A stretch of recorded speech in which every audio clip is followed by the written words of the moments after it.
symbiotic, the human, quantum symbiotic, or linear symbiotic. What does that mean?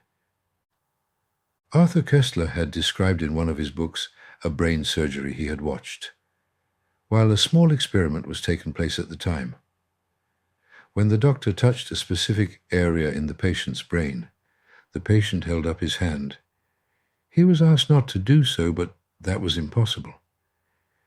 Every time the doctor touched that spot, the patient raised his hand. In the doctor's insistence, the patient made the following movement.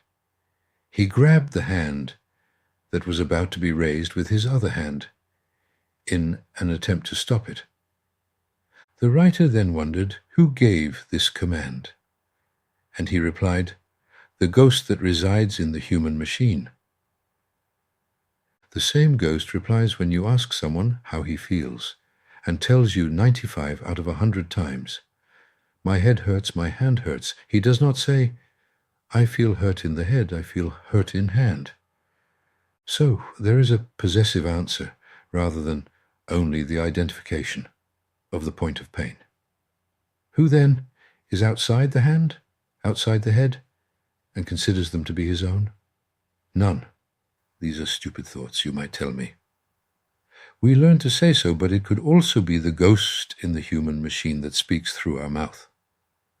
However, one way to begin to understand what is going on is to think for a moment what happens to those who, for some reason, lose an organ or a body part, or what happens to those who get a body part from a donor to survive.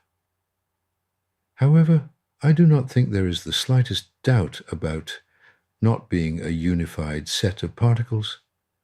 People live without some of their organs or body members. This alone implies that the ensemble we call human being doesn't have a strict definition. Whether we like it or not, we are symbiotic creatures.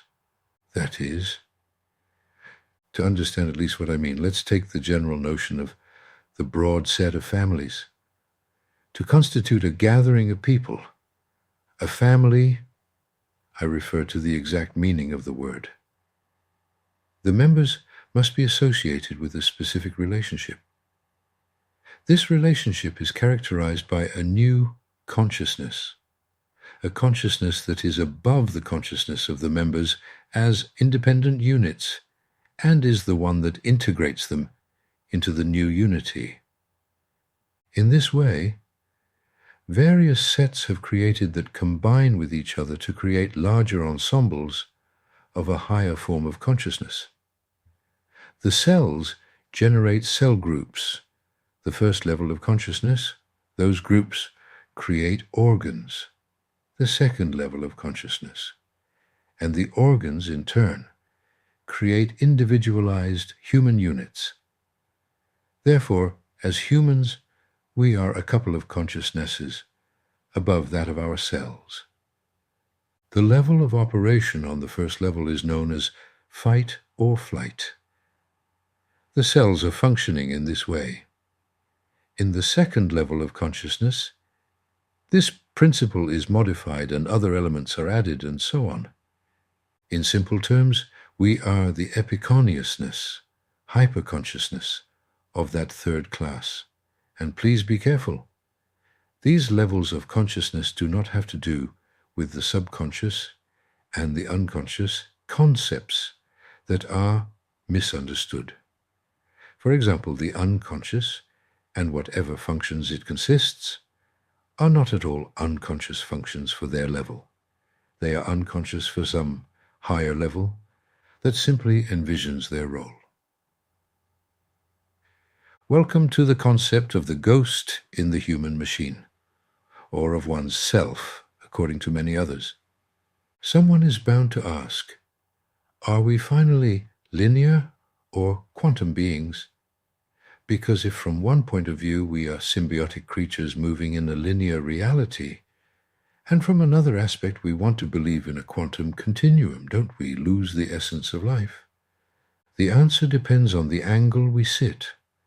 One point of view is that life is a game. Under those circumstances, it is not worth giving it more value, so live the best way you can, and when you die, you vanish. The other option says that just because life is the complicated game of a quantum idea into the linear reality of now, it is worth understanding it and change the rules that have been introduced for so many years by ignorant people to win the purpose of existence. Choose and live with it. One thing I'm sure of: we are not matter, we are not a soul, we are not a spirit. These three principles are borrowed from the warehouse of creation. We use them as a combination and as a set of superior composition. We are conscious of them for as long as we manage to have them gathered under joint action. Now, the consumption of this borrowed time is handled by each one in his way. What was that? We are not a soul, we are not a spirit. So what are we? Before I go on, I will say it once again. We are not matter, soul, or spirit. We have matter, soul, and spirit, always according to my personal opinion. To the fact that we are not matter, almost no one reacts. The reason is simple. We all see that our material body dies, so we cannot be just matter. We cannot be anything so ephemeral. The good God is said that has created us in his own image. What are you saying now? To deny our matter, of course, is the easy way to stop thinking. Of course, we are made of matter. Our linear existence needs it. The immaterial man is not real, and even those who speak of ghosts and of... Anyway, claim that their matter is merely different. Let us concentrate on the essence of existence. Matter, soul, and spirit are the primary elements of creation. There can be no one without the other, and therefore no pure matter or pure soul or spirit can be found anywhere. Therefore, wherever we look up, or better yet within us, we will find these three. In what form? It is our body, our feelings, and our sense. But those bodies are not us. All three of these, and perhaps some of their individual combinations, are functional elements of our personality. We are just their hyperconsciousness, the self, the ego.